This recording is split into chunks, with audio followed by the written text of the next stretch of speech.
We all are different things in life, right? We put on different hats. Ask anybody.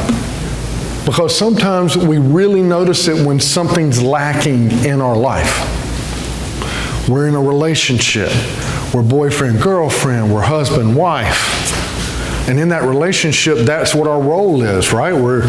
I'll speak from the masculine side.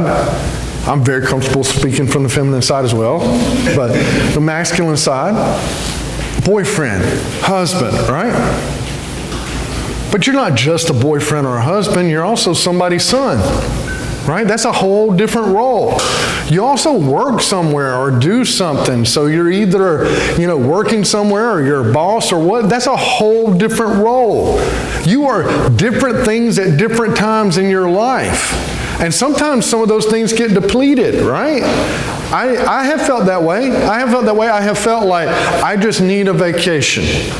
I need a vacation sometimes.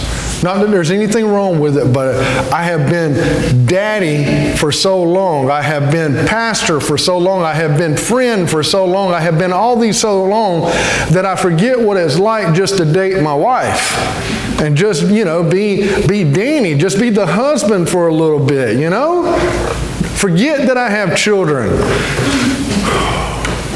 Oh, I'm sorry.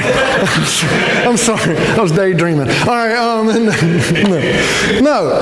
But these roles, right? These roles we have in our life, and so we have different roles. At whatever age we are, we have these different roles. And so today, I want to talk about roles in our life, and we're not going to talk about an exhausted list of roles. Paul talks about some roles that happen inside our homes, and that's important because you know what's important is our homes. If we look out in the world today, I don't care what your view is, we're not completely happy with the world. We're not. There's so much going on. And I'm going to tell you something very simple. You know what's wrong with the world today? People. Just people. We can be mean, we can be judgmental, but above all things, we want to be right. We do. People have a hard time getting along with other people. If you stepped outside the church setting and all of a sudden something just swept us all up into the same room, right? Because when you walked into this church on this Sunday morning, this fine Sunday morning, or you joined us online and you're with us, you come in here, you automatically, somewhere in you, at the door is like, okay, well, there is a pastor, and that pastor inside that building, yet to be determined whether he's a good one or stupid or anything like that, but yet to be determined that pastor in this moment is in charge. But say we weren't in church. Say we were just swept up into this building altogether and we had to make decisions. How do we determine who's going to make decisions for the group? Leads to a lot of arguments, okay? A lot of arguments. Does the wisest person with the most experience make the group? Does the strongest person make the group? Does the most educated person in the group make the decisions? Who makes the decisions? Everybody wants to be in charge because decisions affect us, but everybody can't be. But we don't get along because of that. Because in any given situation, we want to be right. We want for our way to happen, right? We want what we want done. And if somebody else doesn't do that, then they're stupid. And we need to let the world know they're stupid. Because it's not enough just to have the opinion. We need other people to have that opinion as well.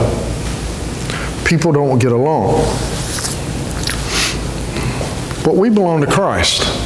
And therefore, when we belong to Christ, we should live by a different standard, a golden standard, one that exudes God, that glorifies God, one that begins change. And the way that we change the world is so simple. It starts in our homes. It starts in our homes, and it starts by assuming the roles in our homes that God wants us to have. And so today we're going to talk about our roles in the home. Everybody has a role. Everybody, whether you're a believer or not.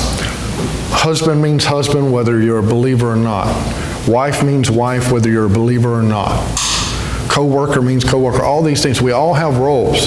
Difference between Christians and the world is we introduce something else into the equation, and that's Christ. Because we don't enter into relationships, into roles by ourselves. We enter in with Christ. And so as we introduce Christ into the equation, that's what we're going to look at today. So I'm going to read the overall passage, and then we're going to break it apart verse by verse. In Colossians 3, 18 through 25, it says, "Wives, submit to your husbands, as is fitting in the Lord. Husbands, love your wives, and do not be harsh with them. Children, obey your parents in everything, for this pleases the Lord. Fathers, do not provoke your children, lest they become discouraged. Bondservants, obey in everything those who are your earthly masters, not by way of eye service as people pleasers, but with sincerity of heart, fearing the Lord. Whatever you do, work heartily as for the Lord and not for men, knowing that from the Lord you will receive the inheritance as your reward.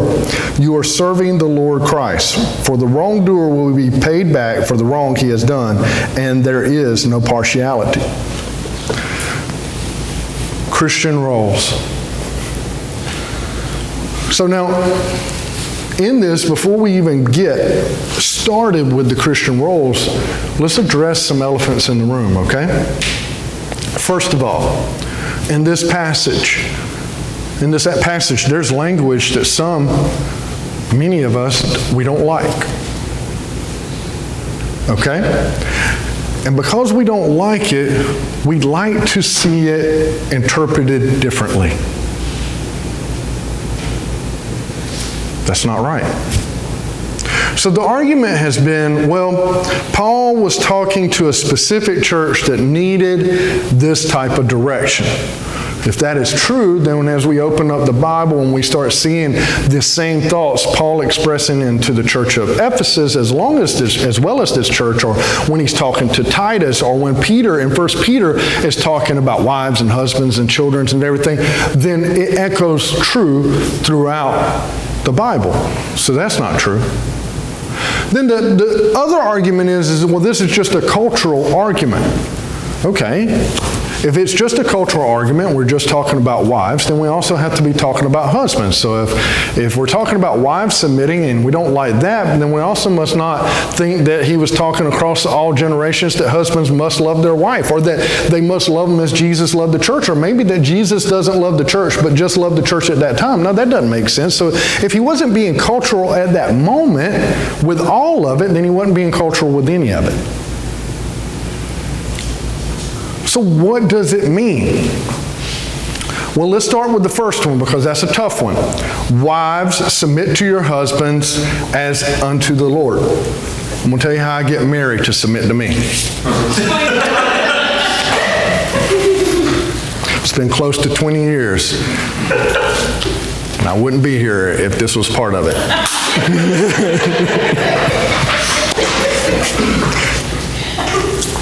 That's what we picture, though, isn't it? When we hear that word, wives submit to husbands, we picture like dominance, obedience, right? Be honest, shake your heads, yes, no, whatever. But when you hear submit, this is what you picture.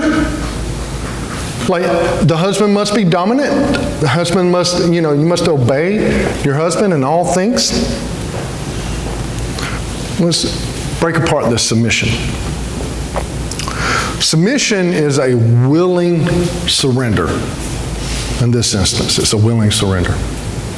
Willingly placing your hands in the care of your husband. Willingly. That means I can't dominate my wife. I can't challenge my wife to do that. She must love me so much that she willingly does that. She puts herself in my care. That's got absolutely nothing to do with her ability.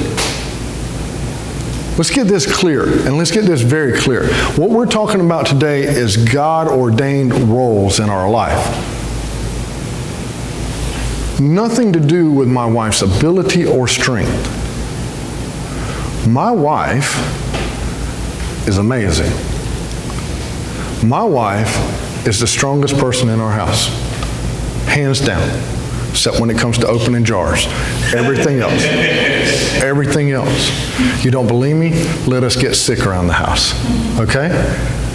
My wife, she will work right through it. It doesn't matter what it is. She can be on her deathbed. She will take care of all of us. I'm amazing. But if I get sick, God gave me a wife to take care of me, okay? I need it, and I need constant attention, and I need her hand on my head a lot, and I'm not ashamed of it. She's strong, she's capable, she's smart. She's everything. However, God designed us in such a way that we have different roles. And that's by His ordination. Paul says again in Ephesians 5:22 through 23, wives, submit to your own husbands as to the Lord, for the husband is the head of the wife, even as Christ is the head of the church, His body, and is Himself its Savior.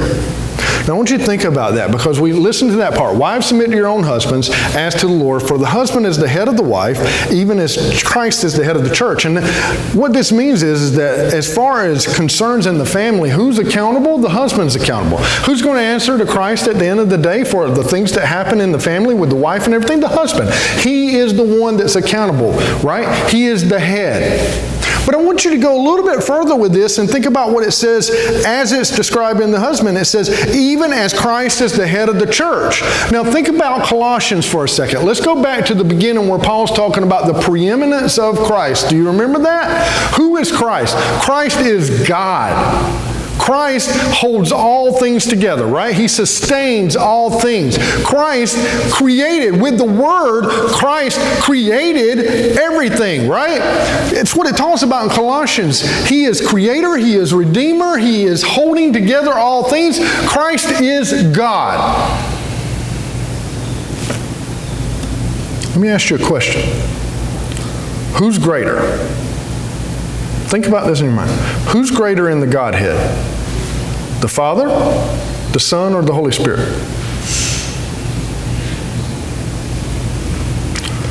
Who's greater? Who's more powerful? Who deserves more honor?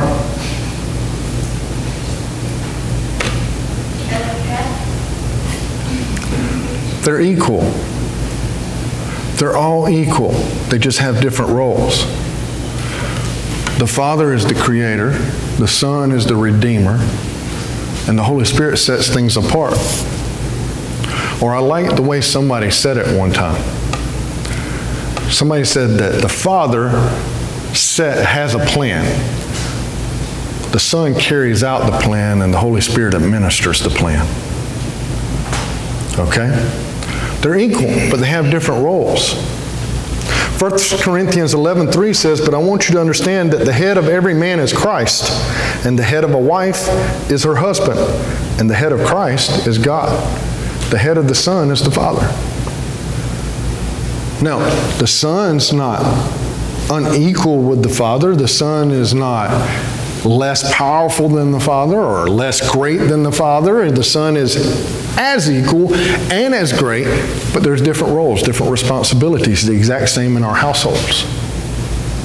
Exact same in our households.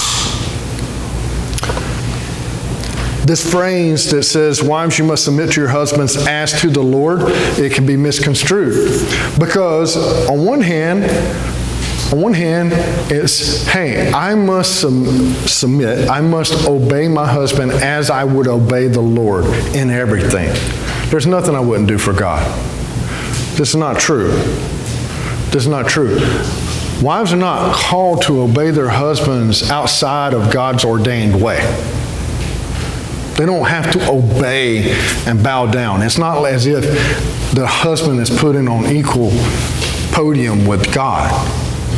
It means that I willingly love my husband. I willingly put myself in my husband's hands because this brings God glory. This brings God honor. And on the other side of that, equal footing, is that the wives can't say, well, I only honor my husband when he's doing what's right in God's eyes, as unto the Lord. That's not what it means either. It means that I willingly give my life into my husband's hands because this brings God glory. That's what it means. Now, on the other foot, it talks about the husband. And it says in Colossians 3:19, husbands, love your wives and do not be harsh with them. Seems pretty simple. Husbands, love your wives and do not be harsh with them. But this word love is not how we think about this word love. We think high school. Man, she's beautiful. Man, she gives me the butterflies in my stomach. She makes my palms sweat. She makes the earth shake when I look at her. And I want to marry her and I love her. Okay? That's great. That's romance. That's affection. That's physical attraction. And that's awesome. I don't believe that you can enter into a relationship with someone if you don't have that. I don't. I don't see how it's successful if somebody's just not physically attracted to someone. I don't. Okay, so everybody's got different tastes, but I don't know how you can just be like, you know what, I want to marry. Sorry, you just caught me off guard. Let me prepare my eyes. You know, I don't know that you could be that. You know, like you're attracted to someone, and that's there, right? But love is much more than that. This love right here is the sacrificial type of love, which also, husbands, includes submission to your wife. This is also handing your life back to her. This type of love is the type of love that Christ had for the church. Paul expands upon this idea in Ephesians. He says, Ephesians 5:25 through 27, husbands, love your wives as Christ loved the church and gave himself up for her, that he might sanctify her, having cleansed her by the washing of water with the word, so that he might present the church to himself in splendor, without spot or wrinkle or any such thing, that she might be holy and without blemish. This is a command here, by the way, okay, that husbands love their wives. So this is more than I just have feelings for her. This is I hold her above everything. This is the very first example that a Christian should have to the world of what it means to set someone else above themselves. This is it. It starts with the husband and wife. And the husband's supposed to set his wife up as Christ set the church, sacrificially willing to lay his life down to give anything with, to be patient, to be loving, to be caring. There's not a thing that he wouldn't do. To protect her in every way, to hold her without blemish. She should be the greatest thing in his life. The greatest thing in his life. It means that I won't even enter into a conversation with somebody about joking around about my wife. Even if it's funny. Even if, and she hasn't, but even if my wife and me got in an argument and she made me sleep out on the sofa the night before, I won't sit there and joke so that it diminishes the image of my wife with anyone. No matter what's going on in my home. Because she's my center. And on earth, she's the greatest gift that God's given me. The greatest. She completes me in every way. We talk about the Trinity, God being 3 in 1. Well, the marriage is actually an echo of that. God says in Genesis that I bring the two together to be one. Now, I don't identify any other way. I really don't. I don't have an identifier that's like, you know what? I just need to get away from Mary and just be Danny for a while. I don't. It's Danny and Mary. Now, we want to run away from the kids. all right? We want to run away from you sometimes. But there isn't anything inside of me that wants to run away from her, okay? Because, we're one. We're one. A husband should do everything in his power to lift his wife up. That's what it means. Everything in his power to lift her up. She should come first in everything. When we wake up in the morning, we should be challenged in how that we can make her life better. And that's not just taking the duties off her. That's not just submitting to her and giving our lives to her in turn. That means that we're to hold her without blemish, right? Not just not talk about her, but that we lift her up, because the world does a great job of tearing us all down. And we're the barrier between our wife and the world. And we should sit there and we should be their greatest cheerleader, their greatest support. And that's what a husband does. When you have a husband and wife who are living out their roles in God, then not only are the children paying attention, but anybody around that couple is paying attention. And you're making a difference. Then Paul talks about the role of the parents and the children. In Colossians 3:20 it says, "Children, obey your parents in everything, for this pleases the Lord." Children, obey your parents in everything, for this pleases the Lord. You know what's funny is that at some point in time we figure out that children are not just little baby clones, right? They're individuals. Somewhere along the line we realize they're little individuals with little minds, and in their little minds they think they know what is right. Okay? They do. They think, now it could be completely wrong, but they think they know what is right.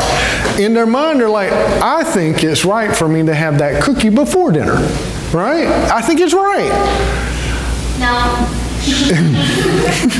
But if mom and dad don't catch me, I'm going to go and do that and everything until I get caught, and then, oh, it was wrong. I realize it was wrong. But we think we know what is right, so we try to do what is right. We don't always know what is right, right? We don't. I heard somebody talking about toddlers, and it made me laugh so hard I probably won't get it right, but toddlers have simple rules, but they think they know what is right, right?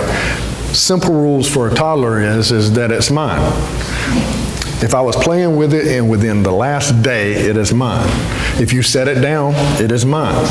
If it goes with something else I'm playing with, it is mine. If it looks like something that belongs to me, it is mine.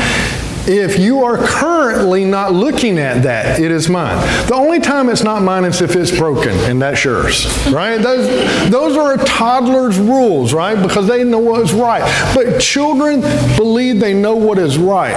They don't always know what is right. They get hurt. They do bad things.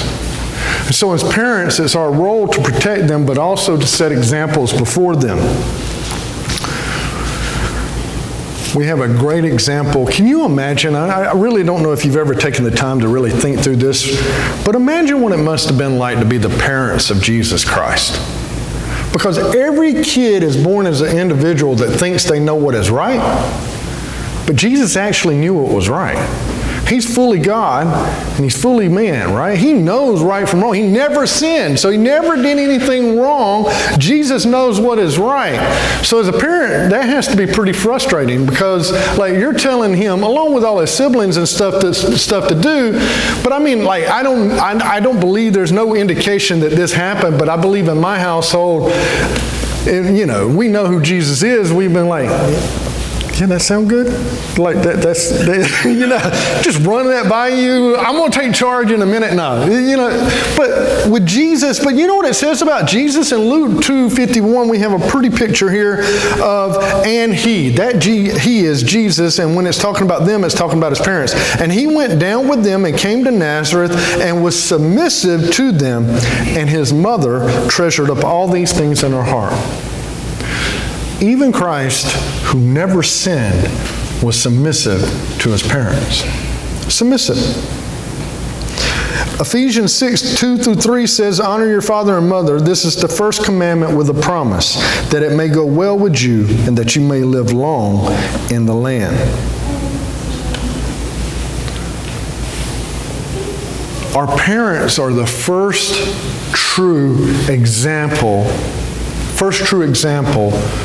of what it looks like to be obedient to someone. And if parents are doing their job and we as children are being obedient, it makes our walk with God clearer and easier. And it sets an example before the world of what is right. And there's a promise in that. Now, the other side of this, the challenge to parents, and it addresses fathers here, is fathers, do not provoke your children lest they become discouraged. We have an extreme example. I was talking about being a couple, a husband and a wife. We have an example that we have to set to our children. And it's very, very easy, especially, I say as fathers, women can be just as guilty of this, but I can be very guilty, to come down like a drill sergeant, right? Like just come down like a ton of bricks, or to provoke them so that I then can come down on them as a ton of bricks. You can be very guilty of that. But our job is not to provoke them. Our job is not to destroy them, to destroy their self-esteem. It's to help build them up, and it's to set an example in their life. I try to do that as a father, and I try to do that as a husband. I have nothing but girls. Nothing but girls. And I can remember, I believe it was Cher. Cher was the first to date, right? Yeah. She was dating like in middle school, end of middle school, right into the high school. And it has been true with all my girls afterwards, but she was telling me, she said, I really like him. I really like him a lot, but he has these flaws. He has these things. But doesn't everybody there, I can't change him. And I remember thinking, no, that's wrong. That's wrong. You can't change him.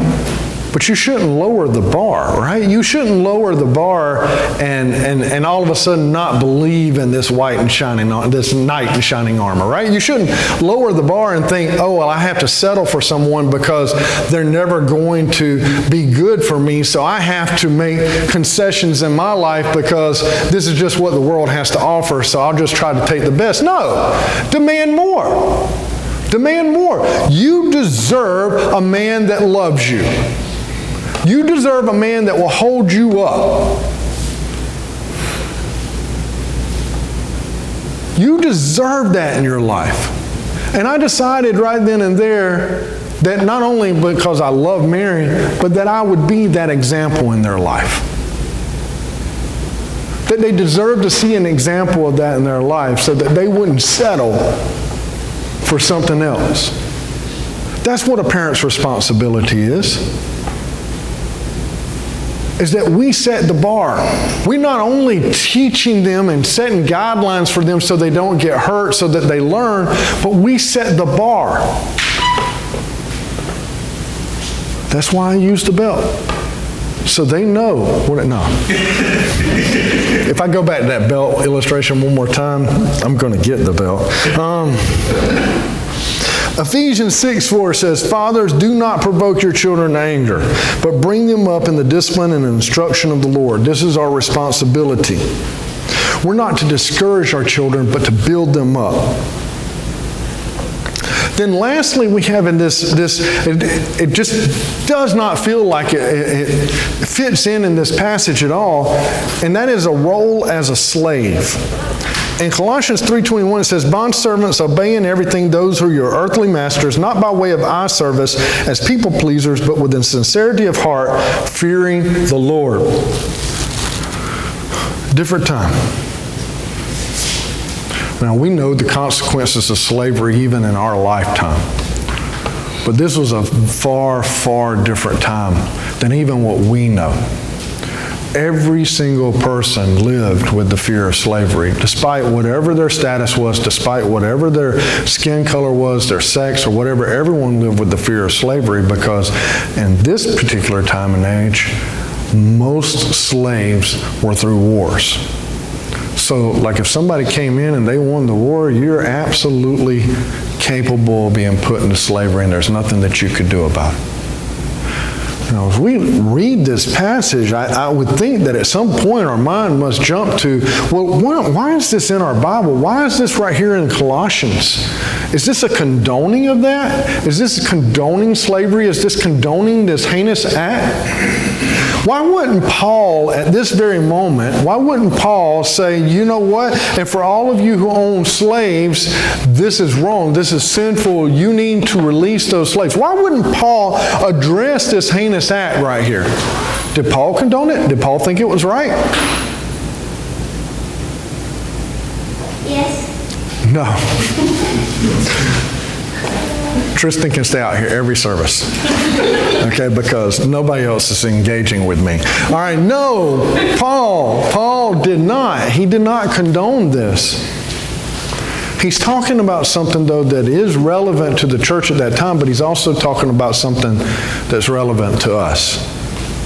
And I can tell you why Paul didn't condone this. Did Paul think it was a bad thing? Did he think it was sinful? Did he want it done? Yeah, I mean, finish reading that passage.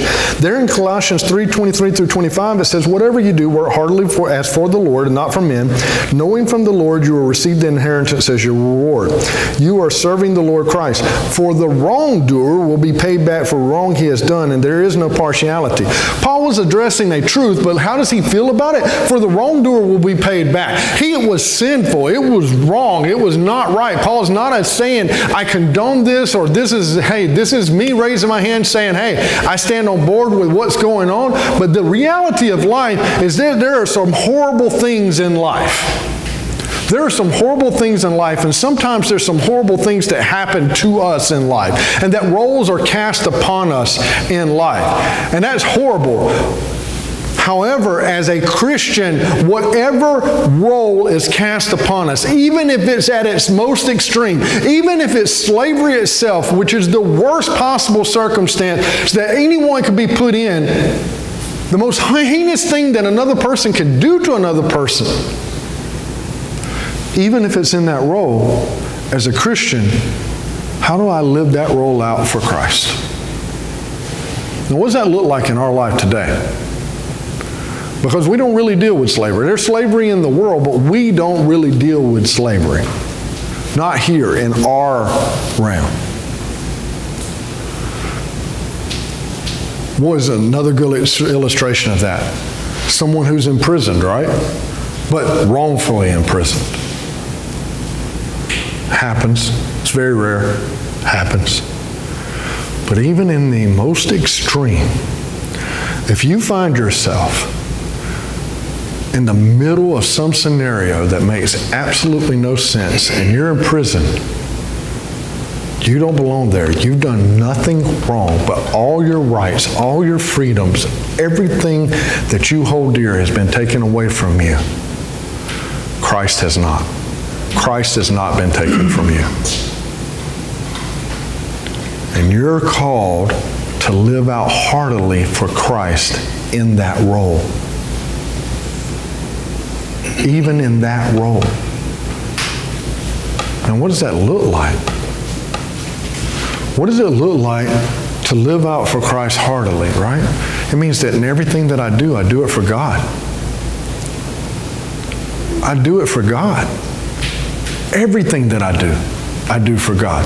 Every role that I have, from being a husband, wife, from being a father, child, to even to the most extremes of being a slave, whatever my role is, from being a co-worker to being the boss, to being a friend. If I walk into the grocery store as a shopper, that is my role. If I am in the gym, I am a gymmer. What am I if I walk into I'm a gym rat. I don't know what the word is. I'm going to find it though. But whatever I am, when I walk in there, that's my role, right? If I'm in school, I'm a student. If I'm teaching somebody, I'm a teacher. Whatever my role is, I do it as I do it unto the Lord. Whatever my role is. Paul has taken us from seeing how important Christ is in our life and how we can only experience the fullness of life in Christ to showing us that the way we do that is by putting off the sinful things and worldly things in our life, putting on the Christian characteristics and traits. And now he's telling us that as ambassadors for Christ, as we're going through life, and everything that we do it as unto the Lord. Now, it's a simple example, and it's probably one that's not quite as pertinent to you, because as a pastor, of course, I should be doing things unto the Lord. But I want to tell you something. I do not prepare my sermons for you. I don't think about you.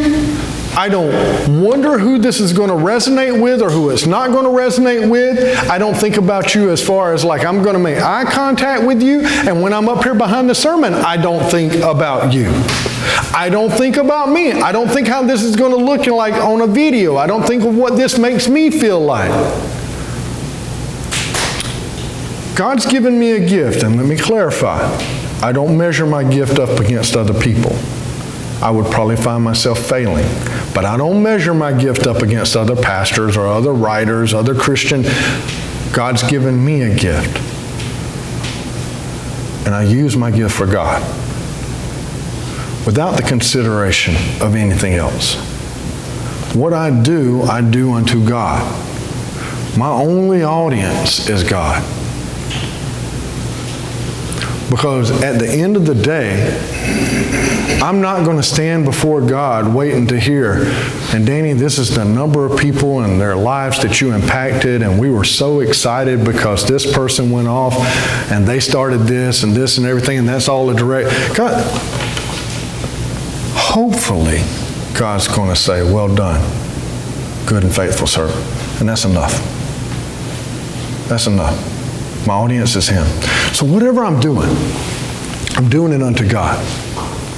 That changes everything.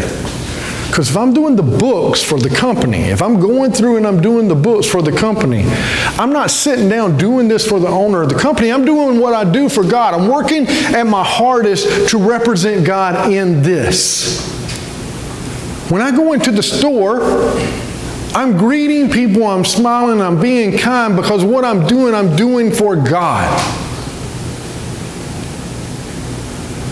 All of it. I'm doing for God. Adam, you're a mechanic. I can remember when I was working on a Dozier, and I have quite the temper on me. I really do. And as a mechanic, if y'all don't know anything about turning wrenches, stuff just doesn't work right until you're ready to cuss at it, right? It just doesn't. It's not going, the bolts aren't going to turn right, nothing's going to work right. You got to be right at that moment of where you really want to get violent with it. And I was working with somebody, and it's the first time it really dawned on me, this lesson. And sometimes it takes another person in your life, but I was working with somebody, and we were working on this Dozier, and we had to change out something in its transmission. It was the transfer case, but we'll just call it the transmission. And we're taking it off, and it's this giant box, and it's like right in the middle, and you have to kind of get up under it to take it off. And as we're taking it off, the other guy's supposed to be holding it up with a bar, and he lets it drop, and it just drops right across my shins. I mean, right across my shins. I had to go to the hospital, to the emergency room. Mary had to run down there and everything. Thought it had broke one of my legs and everything. And I remember, and I didn't at first. I wasn't very good. Doziers, you have these big wrenches that you're using, and I slightly slung one of the wrenches at him, and I was like, when we get this off my legs, if I'm capable of walking, I'm going to kill you. These little things. But as I was laying there and we're trying to get it off and everything, I realized that I was losing my witness, right, to this guy. I was losing my witness. I was like, all right, he obviously didn't mean to try to break my legs. He made a mistake. I'm losing my witness. But you know what was more important, I realized, was that I shouldn't be doing things for the audience of the person, because God was always with me. God's always with me. And everywhere I go, I carry God. If I belong to Him, I carry God everywhere I go. Into every room that I go, into everything that I look at on the computer, into everything that I do, I carry God with me. And it changed how I felt about what I did, because my audience is the one who's always with me, God. God's our audience. And to honor Him, to worship Him, we do things as if we're doing them for Him. Now, next week, we're going to explore that to a deeper level of what it looks like to worship God in all the things we do, our efforts, and even here at the church. But for now, I ask you a question as you stand up this morning, as Arnie comes. Talked about the roles of the Godhead, and in there I talked about Christ being the Redeemer. My question for you this morning is, as we lift our voices up and we worship God this morning, is there a role in your life, whatever it may be, but is there a role in your life that you would like to let God redeem this morning?